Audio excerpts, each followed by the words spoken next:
আমার রান্নাঘর চ্যানেলের পক্ষ থেকে সবাইকে স্বাগতম। আজকে আমি আপনাদের জন্য নিয়ে এসেছি তেঁতুলের আচারের রেসিপি।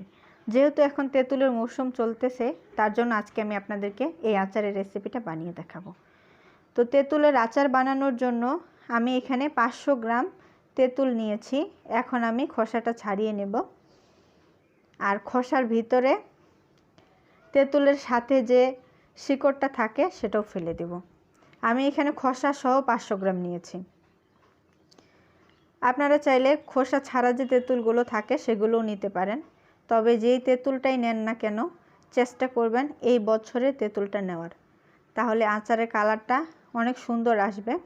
যদি গত বছরে তেঁতুলটা নেন তাহলে কিন্তু কালারটা কালো হয়ে যাবে।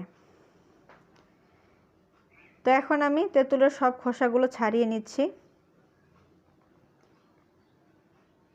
তো তেঁতুলের খোসাগুলো ছাড়ানো হয়ে গেলে আমি এটা নর্মাল পানি দিয়ে ভালো করে ধুয়ে নেব।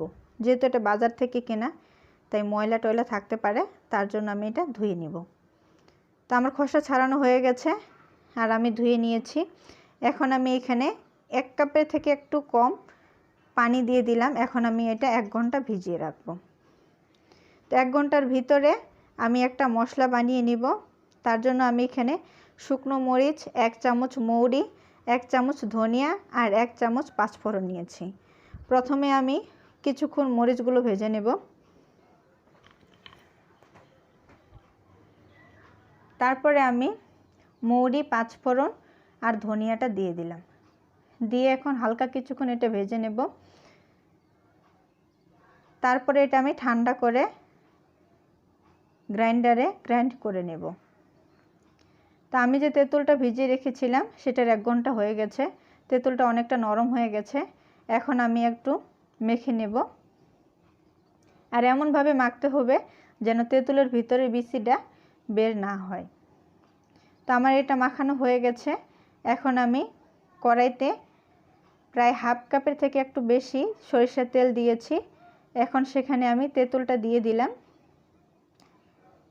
এখন আমি তেঁতুলের সাথে সরিষার তেলটা প্রায় 6 থেকে 7 মিনিট ভালো করে ভেজে নেব। যেহেতু আমরা তেঁতুলে পানি ব্যবহার করেছি, যতক্ষণ না পানিটা ভালো করে শুকিয়ে যায় ততক্ষণ আমি এটা এভাবে ভেজে নেব। তো আমার 6 থেকে 7 মিনিট এভাবে ভাজা হয়ে গেছে। এখন আমি এখানে 1 কাপ পরিমাণে চিনি দিয়ে দেব।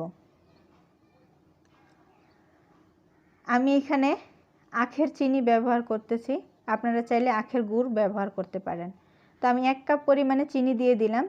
তারপরে এটা যতক্ষণ না ভালোভাবে চিনিটা গলে যায় ততক্ষণ আমি এটা রান্না করে নেব। আর চিনিটা দেওয়ার পরে কিন্তু একটু পানি ছেড়ে দেয়, তো পানিটা যতক্ষণ না শুকায় ততক্ষণ এইভাবে নাড়তে হবে। তারপরে আমি এখানে স্বাদ মতো লবণ দিয়ে দিলাম। আমি এখানে 1/2 চামচের থেকে একটু বেশি লবণ দিয়ে দিলাম।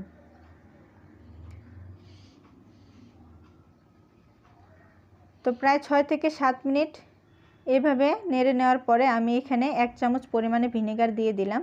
ভিনেগারটা দিলে অনেক দিন পর্যন্ত সংরক্ষণ করা যায়, তার জন্য আমি 1 চামচ পরিমাণে ভিনেগার দিয়েছি। আপনাদের তেঁতুলের পরিমাণটা যদি বেশি হয় তাহলে আরও একটু বেশি পরিমাণে দিয়ে দিবেন।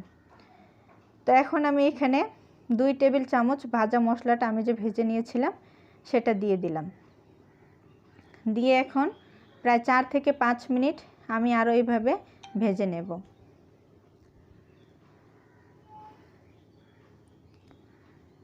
চার থেকে 5 মিনিট ভালোভাবে এইভাবে ভেজে নেওয়ার পরে আমি এটা নামিয়ে নিব।